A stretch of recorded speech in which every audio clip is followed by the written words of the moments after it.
A wildfire is a great analogy for the American Civil War.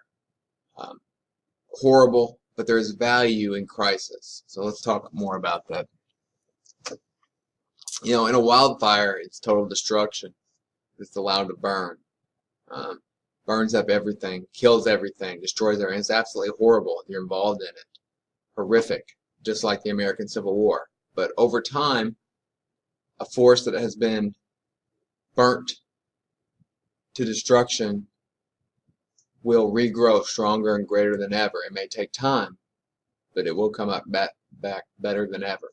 America, before the Civil War, was very flawed. We had, a horrific system of slavery and racism and prejudice built into our American system. We accepted that since the beginning of our country, and it led to a great divide between the different regions of the country, the North and the South. These problems were instead of being dealt with, were ignored over and over again. And the problem just, when you ignore a problem, it just continues to grow and grow and grow. So since we were unable to solve the problem and even deal with the problem over this 70 years prior to the American Civil War, something had to be sparked off to make this change inevitable. It was inevitable that the change would come, and of course that was the horrible Civil War. And the Civil War was absolutely terrible. It killed hundreds of thousands of people. It destroyed tons of property and land. It left scars mentally and physically and emotionally that in some ways we're still getting over, still moving past.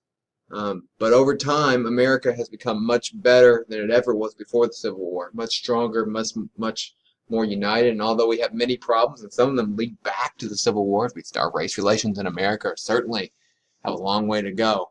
We're much farther along than we were before. So, sometimes it takes tremendous crisis to force a nation, a world, a person, a family to embrace the changes that are necessary.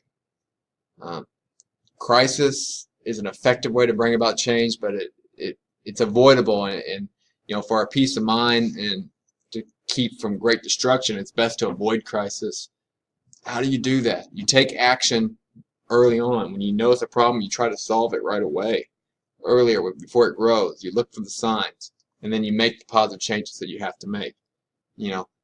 That's making the adjustments in a marriage before the divorce. It's taking the health changes, starting to exercise and eat better before you have a heart attack. It's talking to your boss before you lose your job. It's taking care of your maintenance in your house before it falls apart, before you have a leak or whatever it may be. These are the things that it takes to avoid crisis. It's about daily maintenance in all the areas of our life. And so, that's a very important way to avoid these crises. If not, the crisis may happen, the change may happen anyway. On a global scale, we think about what problems do we need to solve? What truths are we denying? What are we trying to cover up? And is it going to take a crisis, to solve these problems?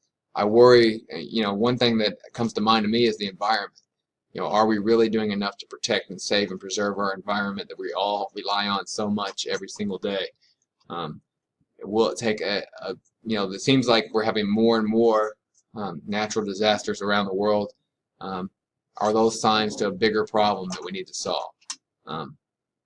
Hopefully we can stop these things before we have a major crisis, and we have to do that by all doing our part and taking the right action, and open up the conversation on some of these issues today.